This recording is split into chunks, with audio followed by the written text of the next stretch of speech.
السلام علیکم په خیر راغلی.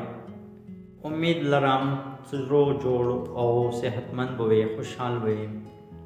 نن تاسو له ما یو اهم ټاپک، یو اهم موضوع راوړی دی. په هغه باندې به زه تاسو سره گفتگو کوم، خبرې کوم. د هغه موضوع په متعلق زه به تاسو ته اویرنس درکوم، یعنی څه خبروله ضروري دی انسان دپاره. ولې چې د مونږ په مشره کې مونږ سره کوم شیان روان دي، د مونږ غیر چاپیره د ګلوبل وارمنګ په حوالې سره. چې ګلوبل وارمنګ څه ته وایي، او د دنیا د دغه ګلوب او د دې ځمکې د بربدولې او د ړنګولې کې د انسان خپل څه کردار دي.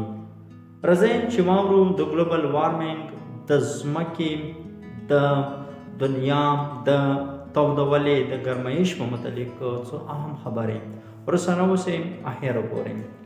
ګلوبل وارمنګ څه ته وایي؟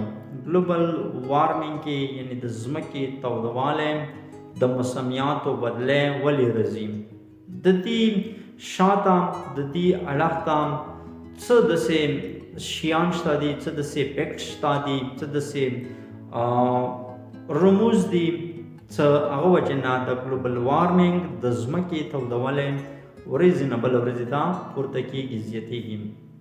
دې سره سره د اقوام متحده د کوم رپورټونه دي د هغه په مطابق څه نن انفیوژن سوره کې چلیږي د ګرمایشو نن نه مخکې، یعنی 100 سال مخکې به موسمیات څنګه وو، او نن نه به 20 کاله مخکې موسمیات څنګه وو، او موجوده حالات کې موسمیات څنګه دي. لکه موږ تاسې ټوله دا ګورو، ولې چې مشران هم داسې وایي چې موسمیات بدل شو، وختونه بدل شولو.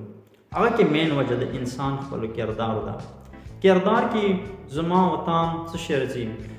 فار ایگزامپل که موږ وګورو یو اړخ ته د موسمیاتو په بدلی حوالې سره، که یوې علاقه کې بارانونه شروع شي نو مسلسل باران به وي، که بیا به یوه علاقه کې خشکلي شروع شي مکمل باران نه وي، او که بیا باران راځي نو هغه به طوفان غوندې باران وي، هغه به هر یو شی ځان سره مخکې وړي. یعنی دومره زیات چینجز ورته ویلی شي په انګلیش کې، تبدیلی ورته موږ تاسې پښتو کې وایو. یعنی موسمیاتو کې دومره زیاتې تبدیلی ولې راغلې؟ د دې وجوهات څه دي؟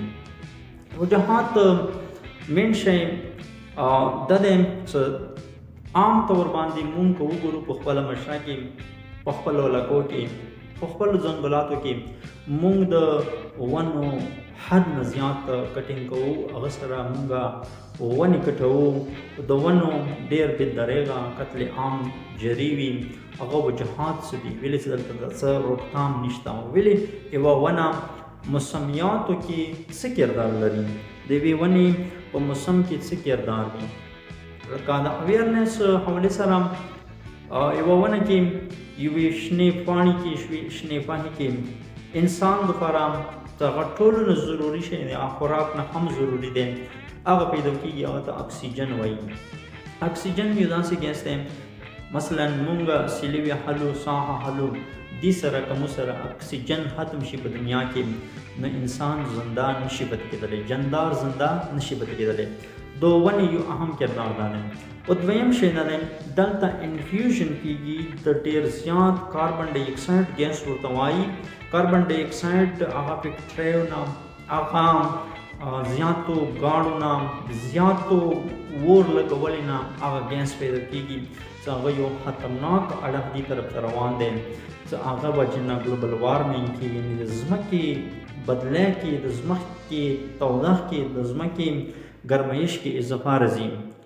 د ګرمایش کوم مین نقصانات دي د ځمکې؟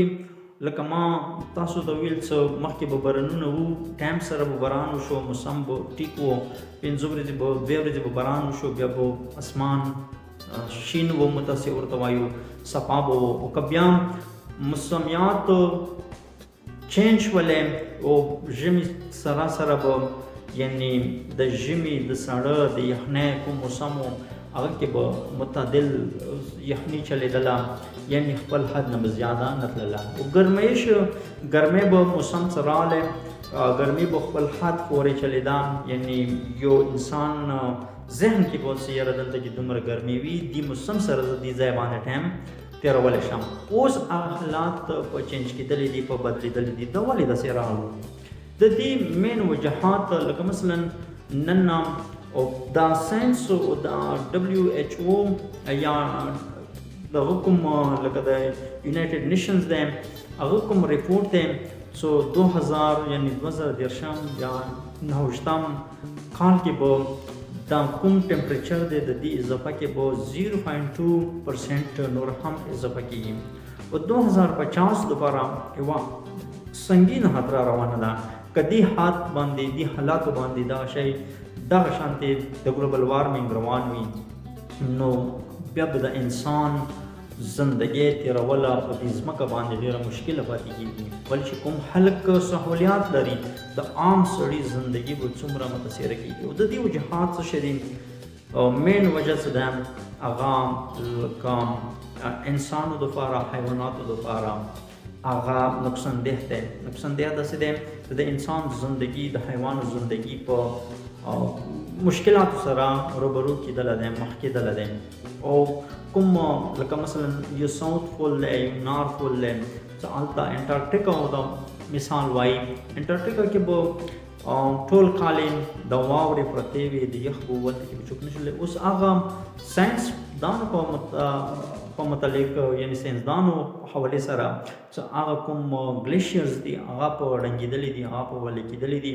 دې وجې نه د ځمکې سطح که ویله کې باندې یو طوفان راشي نو داسې طوفان راځي چې هغلته کې بیا هیڅ هم هر څه د مخه وړي.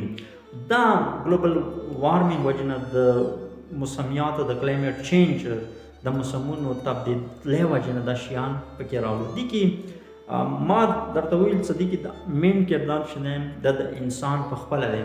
انسان په خپله داسې دی مثلا مونږ پیکټریم کنزیوم کوو، زیات شیان جوړوو، زیات شیان مونږ د ګاڼو استعمال بې دریغه کوو، د پټرولو د ډیزلو استعمال ډېر زیات کوو، د پیکټریو استعمال ډېر زیات دی. هغه نه کوم د ګیسو امیشنز پیدا کېږي څغه کې کاربن ډای اکساید مین ګیس دی، هغې وجې نه د ځمکې کوم ګرمایش دی دې کې اضافه راځي.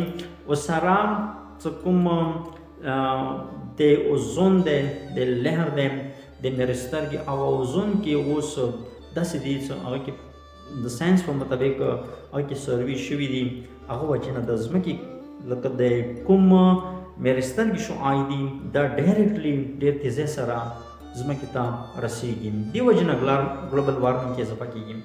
او ګلوبل وارمنګ لکه اثرات یې څه شی دي زمیندار سړي باندې مثلا زراعت باندې اثر انداز کېږي. دا زراعت سره سره دینه مختلف قسم ته بیماری پیدا کېږي، د اوبو صفایي پکې نه راځي. ولې چې یوې لکې باندې سیلاب راشي ټوله څه شی وي هغه د مخه یوسي نو اوبو نظام درهم برهم کېږي، انسان ته مختلف قسم ته بیماری لګېږي، مخته کېږي. نو ګلوبل وارمنګ باندې قابو کولو دپاره څو شیان ضروري دي. په کار د هر یو قسم خپل ځان سره سوچ وکړي چې یاره زه څومره ویسټینګ زه څومره کوم، زه د خپل ضرورت نه یو شی ولې زیات استعمال کوم. هغه کې مین شی دا دی مثلا د ګاډي ضرورت دی، هر کور کې ګاډی دی، هر سړي سره نن زمانه کې ګاډی شته دی. که هغه وایي چې یاره زه بجام بغیر څه ضرورت نه د ګاډی نه استعمالوم نو دا یوه بهتره خبره ده. یعنې خپل پرسنل ټولې دنیا باندې کمانډ کوله مشکل وي هر سړي ته.